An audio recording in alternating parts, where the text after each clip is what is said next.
So we are going to talk about addition and subtraction equations today. We know that an equation is like this. It has an equal sign, and that tells us that whatever is on both sides of the equal sign, it has to be the same. So n plus 5 has to equal 20. We know that n is called our variable. That's the letter that we put in. It kind of is a holding place for a number that we haven't figured out yet. So when we get these equations, the first thing we have to do is figure out, do we know the biggest number, or is that what we're looking for? That's going to help us figure out how to solve the equation for addition and subtraction. It'll be different when we get to multiplication and division, but this works for addition and subtraction. So, n plus 5 equals 20. Do we know our biggest number? We know that 20 is our biggest number. So a way to help us figure out how to solve it would be, if this was our whole, we know that our whole is worth 20. One piece of it that we know 5 is a piece of it, and we know the other piece of it is n, because 5 plus n equals 20. So then we're going to try and see, how can we figure out what n is? Well, I can't really add to figure out what n is, because 5 plus n, that doesn't help me. But I could subtract. I could do 20 minus 5. 0 minus 5, I can't do that, so I come over to my 2 and borrow 1. My 0 turns into a 10. 10 minus 5 is 5. 1 minus 0 is 1. So we can say that n equals 15, because 15 plus 5 equals 20. So I had to figure out, do I know my whole? Once I put this into a tape diagram, it helps me realize, am I subtracting or am I adding?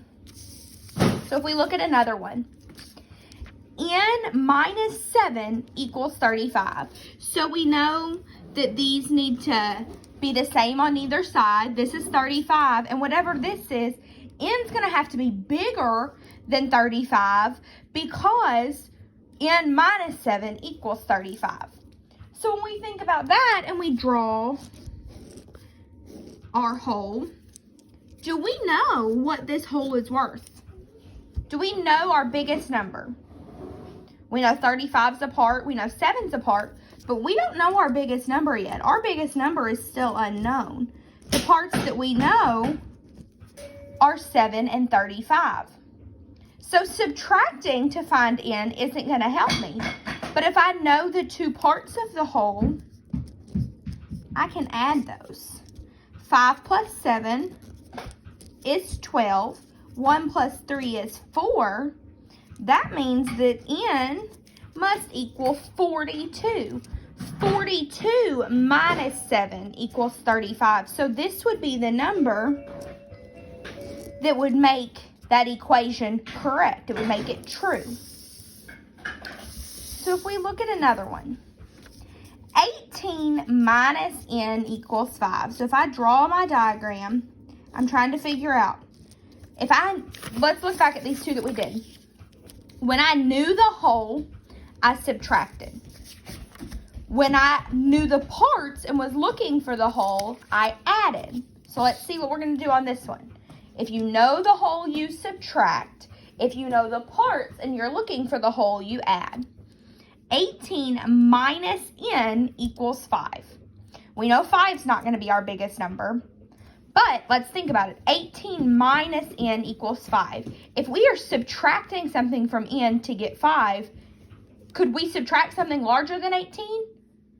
No, we can't. So that means that 18 is our whole. Our whole that we have is 18. We know that 5 is a part of it, and n is the other piece. So if I know the whole in one part, I can subtract to find my missing part. 18 minus 5. 8 minus 5 is 3. 1 minus 0 is 1. So n must equal 13. 18 minus 13 equals 5.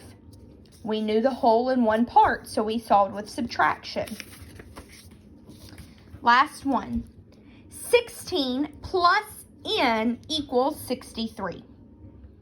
So when I draw my tape diagram, do I know my total? Do I know my biggest number? 16 is not going to be my biggest number. 16 plus n equals 63. Can I add something bigger than 63 to 16 to give me 63?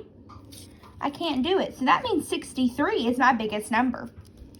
I know 16 is a part of it, but my variable is the other part. So if I know the whole in one piece, I'm going to subtract 63 minus 16.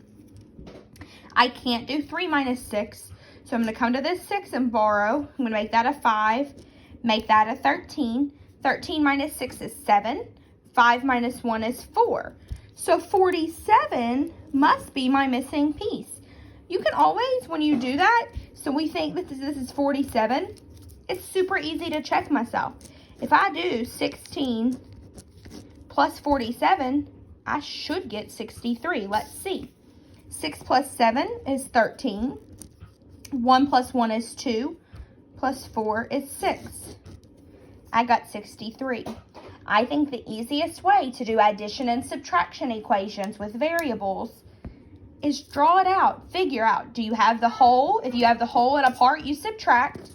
Or, like the problem we did here, we had both parts, so we had to add.